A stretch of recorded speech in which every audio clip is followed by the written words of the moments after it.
One.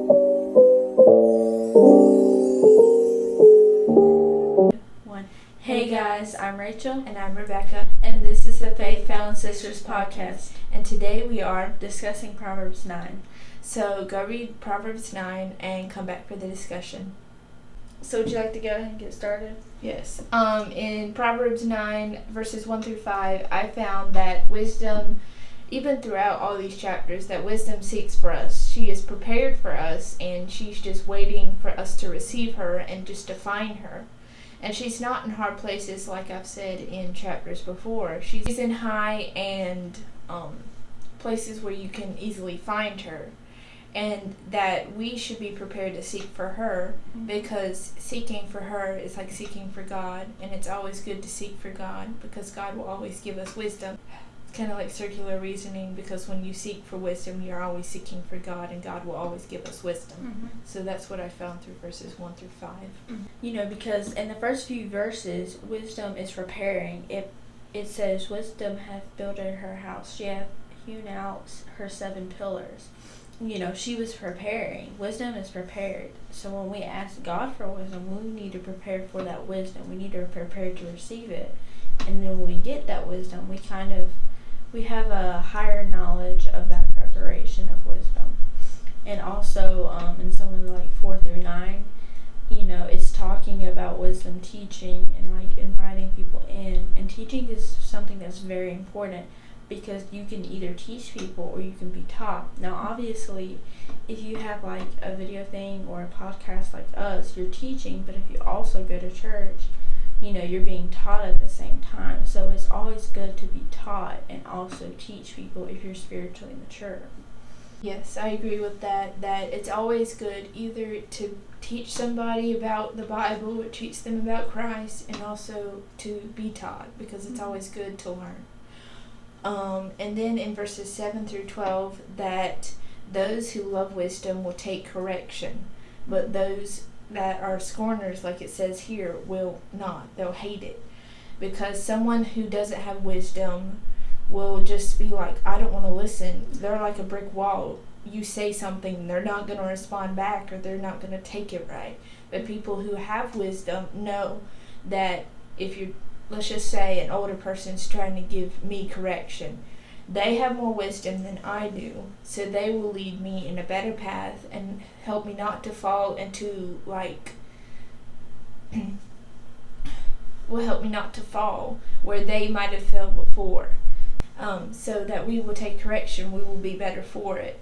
But we should not be scorners, because if you don't take correction, you're going to fall into those holes, and you'll either become bitter or you'll become better.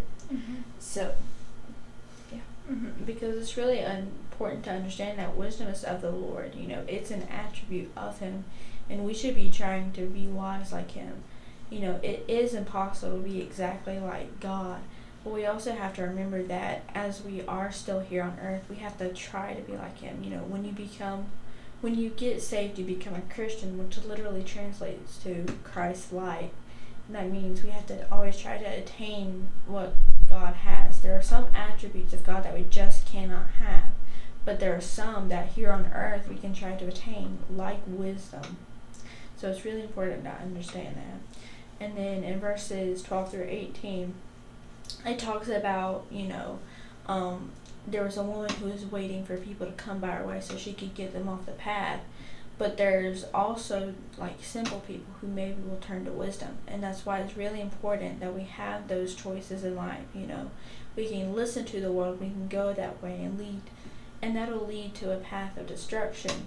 Or we can listen to God, and that will lead us to a home in heaven and a place of perfection. That's why it's really important to, you know, when you're thinking about these decisions, consider what God would do, and not only that, but consider what's biblical. Go to the Bible for answers. Yes, and I agree with that just we have 2 choices in life, and that we can either choose God or we can choose the world, and it's always better to choose God, because God is wisdom. He will not make you purposely get hurt or purposely trapped. He will find you a way to escape and find you a way to have comfort. And the world will not do that. The world will lead you into a trap, and the world will lead you to get hurt. So in that too. And then I found in verses 13 through 18 that people need to choose their words wisely. Me, I personally am convicted for this because sometimes I don't talk a lot, but when I talk too much, I might share too much information. And sometimes we just need to say the words that are important to be said. Like, I don't need to share all my information here on YouTube about everything, where I live, where I'm at, and stuff. Tell you all about the Bible and how you can learn it, but it's just how to use your words and how to use your words wisely, because you could offend somebody if you say too much or say it in the wrong manner. You could offend somebody, and you will not lead them to Christ if you do that. And it's like what she said, it's really important to kind of like harness your words in and to understand what you're saying. Because for me, sometimes I feel like I should correct people and say something, but then I realize, I'm not over them, I'm not their authority. I'm not saying to just push them out and have them learn it on their own, but someone else may need to teach them, maybe an adult or a preacher, or maybe their parents or their authority has to teach them that, I can't always be like, hey, that's wrong, don't do that. You can't always just go up to a little kid and just tell them the truth about everything in life, because you'll probably scare them, whereas because kids are younger, they're not as mature and they haven't experienced life. They're probably just going to say whatever they want because they're kids, they don't know. But when we grow up, we kind of learn that we can't just say whatever we're thinking. We have to consider our words and then say it. We can't always say the blunt truth. We have to be like, how can we say this and still say it in God's love? You may want to correct a friend, or you may want to help them if they're thinking about something that may be a bad choice for the future. You may just want to say, hey, have you looked into the Bible about that? You don't have to just say it, but maybe help them find it out for themselves. Yeah, and I also, when Jesus was tempted in the wilderness with Satan, he didn't fight him back with words. I mean, he could have just destroyed Satan if he wanted to, but he fought him back with Scripture. And you can always take temptation or a friend, you can always show them Scripture, because they can't refute it. And even if they do, you're right, and the Bible's going to always be right.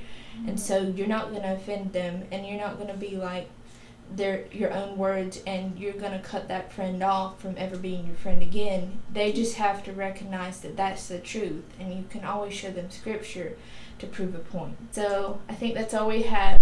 I hope y'all enjoyed this video. See y'all next time. Bye.